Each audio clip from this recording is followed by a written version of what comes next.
li nga xam ne que moo di ba tey si la réduction des comptes ak tolluwaay wi Mansour Faye ak Abdoulaye Diouf Sarr Arfan ñu ne suñu maytuwul foofu saanu pécub na réew ma dina ñëw si Macky Sall exceptionnellement mais si ministre mi dinañ fa amal li nga xam ne que moo di ay mise en accusation wala kon haute cour de justice dinañ ko activer jëm si ki nga xam ne que moo di Mansour. Pourquoi Mansour haute cour de justice moo ko war a mën a jox li nga xam ne wala kon moo ko war a mën a àtte.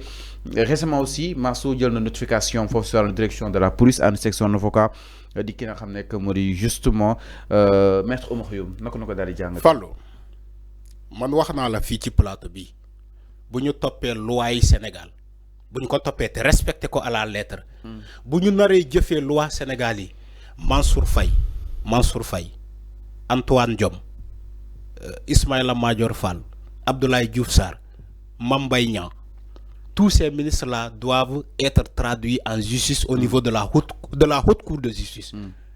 Ministre yi ma cité nii mënuñu ak Abdoulaye Daouda Diallo Abdoulaye Sow, ces ministres-là doivent défiler, même le ministre des Sports, comment il s'appelle, Matar Ba, ces ministres-là doivent défiler au niveau de la haute cour de justice. Man maa ko wax bu ñu toppee loi yi dëkk bi te ñu respecté ko jëfee ko ces ministres de Macky Sall là ministre bu ne mën naa la wax pourquoi ma ne ministre bi war naa défiler devant la haute cour de justice. Matar Ba allez demander Matar Ba les fonds de Qatar, de la coupe du monde de Qatar. Ak ñaata la état du Sénégal doon fay ci ces hôtels là au Qatar te demuñu fa pour coupe du monde ba ñu paree ana xaalis boobu ñan ñoo ko jël ñan lañu ko séddale. Il faut demander Matar Ba ci loolu ci sport bi. bu ñu paree ci loolu dañuy ñëw ci Abdoulaye Diouf Sarr laaju ko ci ministère de la santé li fa xew jamono bii nii. Ces détournements de directeur là, de directeur hôpital bi, directeur hôpital bi, le matériel, les kits, yoo xamante dañ ko jënd ci surfacturation. Dem leen ngeen laaj ko Abdoulaye Diouf Sarr. Surfacturation ci olof mooy facture yu ñu yokk. Waaw. Ok. mooy lii bu jaree 200. nga ne téeméer la jar. les ailes alcooliques et les autres matières. ak dañu doon jël ay matériel sanitaire di ko yóbbu ci seen clinique yi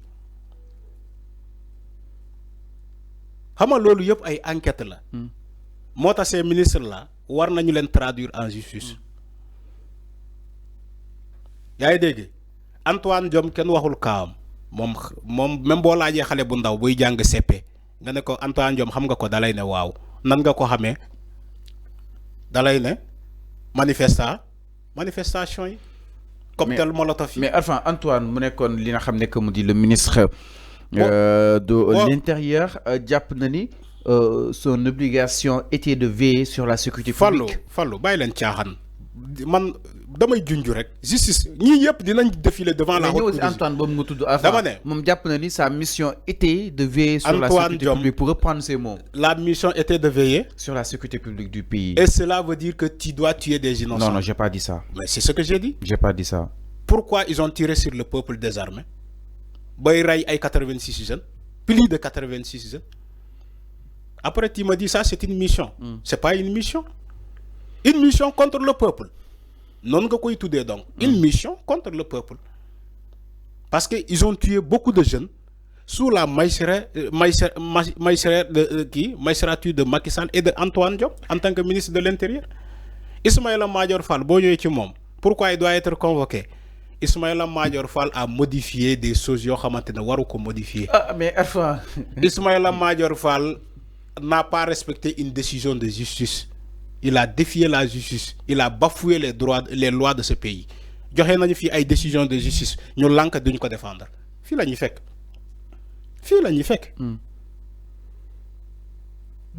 ñuy fekk ñaata décision la bañe loolu est-ce que loolu par rapport serment bu mu waate ni que ils vont respecter la loi et les décisions de justice rendues au nom du peuple. Pourquoi 2 tribunaux de grande instance ñu delloo fi ay décision ñoom ñu lànk ñu ne duñ ko jëfe? Est-ce que loolu c'est une loi? Est-ce que loolu c'est respecter les lois? Ismaïla Madior Fall était là. ñeneen ñu bëri ñu ngi fii Abdoulaye Daouda Diallo était le ministre des Finances qui l'armement le contrat d'armement des 45 milliards il ñu commandé palais armes yooyu Abdoulaye Daouda Diallo était le ministre des Finances yaa ngi dégg bëri na tooki duuna yi bëri na ñaawte fii bëri na pourtant ils sont là ñu ngi fii di taxawaalu ba léegi ñu ngi fii di taxawaalu tey les fonds Covid la ñuy wax bu ñu paree ci les fonds Covid dañuy dem ci ñoom tamit il faut qu'ils rendent compte ces ministres là les ministres de Macky Sall là ñaawte fii nii ils sont à l'origine de ça loolu moo am. nekkul ci réseaux sociaux la ñuy défendre seen bopp nañu xaar bu ñu leen convoqué ñu dem défendre seen bopp foofu nekkul ci presse bi de parce que koo gis rek mu ngi daw ci presse bi di dem ci.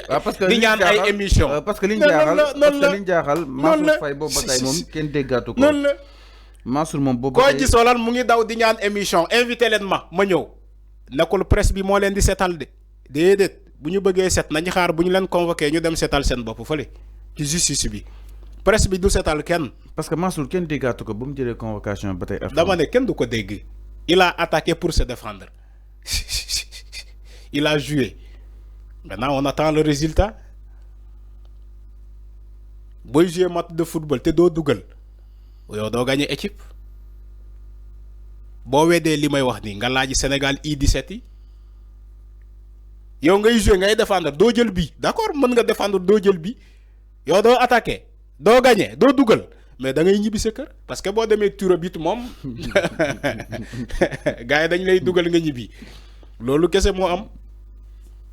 donc ce qui veut dire que ni instant bi Arfan la justice nag c'est tàmbali c'est-à-dire justice bi dafa ambali wu Arfan instant bi moom on parle réellement que ni la justice fait son taf concrètement Arfan. bien sûr justice mu ngi def liggéeyam. dëkk bi neex na rek. waaye dëkk bi neex na trop sax neex na trop.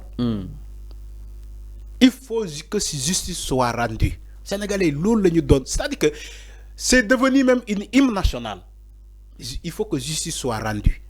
Il faut que justice soit rendue. Mais le fait que ñu bëgg appesantir toujours sur justice est-ce que du mais la justice c'est le socle d'un pays. La justice c'est le socle d'un pays. moom moo téye réew. Fallou yow tamit foo ne. justice moo téye réew. tu vois des pays yoo xamante ne. ils ont fait 5 ans de justice. ñu xam kan moo def kan moo deful. 5 ans yàgg na avant déjà. am na ñoo xamante ne ils ont fait plus de 5 ans de justice. Guinée ba ñu ñëwee ba léegi ils ont fait 3 mois de procès sinon lu ëpp 3 mois de procès la Guinée Conakry ñoom Dadis Camara li fi amoon ñaawte fii amoon Guinée yëpp dañu doon juger ces gens là ñeneen ñi ñu condamné leen yóbbu leen kaso ñeneen ñi ñu bàyyi leen mais dañ doon def justice. fépp fu ñaawteef am da ngay gis état yi dañuy def justice jusqu'au dernier mais au Sénégal ngay ñëw nga ne est-ce que lii jar naa topp li nga doon wax ci ndëkk bi ci njëlbeen bi ni que ñii bu ñu wàccee il faut que ñu topp leen par benn ñu wàcc ñeneen ñëw nga taxaw nga ne est-ce que ñii jar naa topp est-ce que du doon mbir fayantoo ñii est-ce que duñu leen bàyyi ñu dem en sachant que ces gens-là ils ont détourné des supposés détourneurs de deniers publics nga ne non est-ce que jar naa topp ñu leen bàyyi jaru ko loolu mooy jikko sénégalais il faut que ñu bàyyi loolu. képp ku ñu topp toogul këram ñu jiiñ ko ne ko yow yaa def lii déedéet c'est parce que dafa laalee état dafa am renseignement justice dafa am lu mu xam te ñun xamuñu ko. bu ñu convoqué Fallou ngir yow yàlla du ñuy parloo parce que Fallou. dafa am rapport bi ko épinglé parce que Fallou loxoom laale na. moo tax ñu tudd Fallou ci rapport boobu. yow da nga mës a gis ku toog këram laalul ci dara ñu tudd ko ci rapport est-ce que mës na am. mais tudd ci rapport newul ni yaa def. waxuma loolu waxuma ni ko bu ñu la tuddee ci rapport yow yaa def. mais les 95%. mais laale nga ci liggéey bi. merci les 95% da nga laale foofu lay waxee bu ñu la tuddee ci rapport waxuma ni def nga de ba léegi tu es présumé innocent mais da nga laale. léegi laalee boobu la ñu ne demal nga layoo ko foofu nga xam ni noo koy waxee nga andi ay pièces justificatives ni ko yow defoo loolu la ñuy wax waxuñu leneen ñun ngay waxul ñu leneen. Ibrahima Sori Baldé nee na xolu sénégalais yaa ngi féex. mais loolu la. xol yaa ngi féex mooy lu ñuy ne xale mbaa yéen a ngi féex ñu ne ñu ngi féex parce que justice bi déclenché nañu ko képp ku guuxoon ci fond Covid yi di nga ko gox yi. lu tax ma xaw a triste ma sax dama xaw a. da ngaa triste de parce que ñu la doon financé la ñuy jàpp de. arrête ñu la jëndloo iPhone bi ma ñëw ñu la jëndloo iPhone bi iPhone bi arrête ñu la jëndloo iPhone bi la ñuy nekk di jàpp de dama la koy wax moom pour nga xam loolu moo tax mu triste nii gars yi. non même pas. waaw baax na. même pas yaram baaxawoon nag rek. waaw baax na ñu ngi leen di traqué de ñoom ñëpp. baal naa la jëndkat iPhone yu cher. jëndkat or yi jox ko jigéen ñi jigéen Sénégal ñu ngi fii yëpp di taxawaaloo ay ñooñu ñoo leen jënd ay iPhone yu cher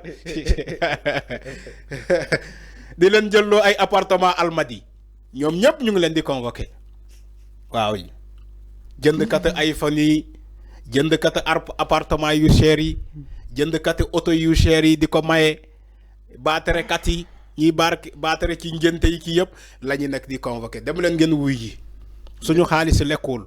jërëjëf. waaw Arfan Coly suñu xaalis lekkul de. Arfan mi ngi noonu par rapport ak la réduction des comptes ak tolluwaay day tooñ Arfan kenn financé wu ñu Arfan xam ne dañuy dem suñu moyen bopp rek yaa ma gën a xam alors daal di ñëw si beneen dina xam ne que moo di point sans plus tarder ginnaaw loolu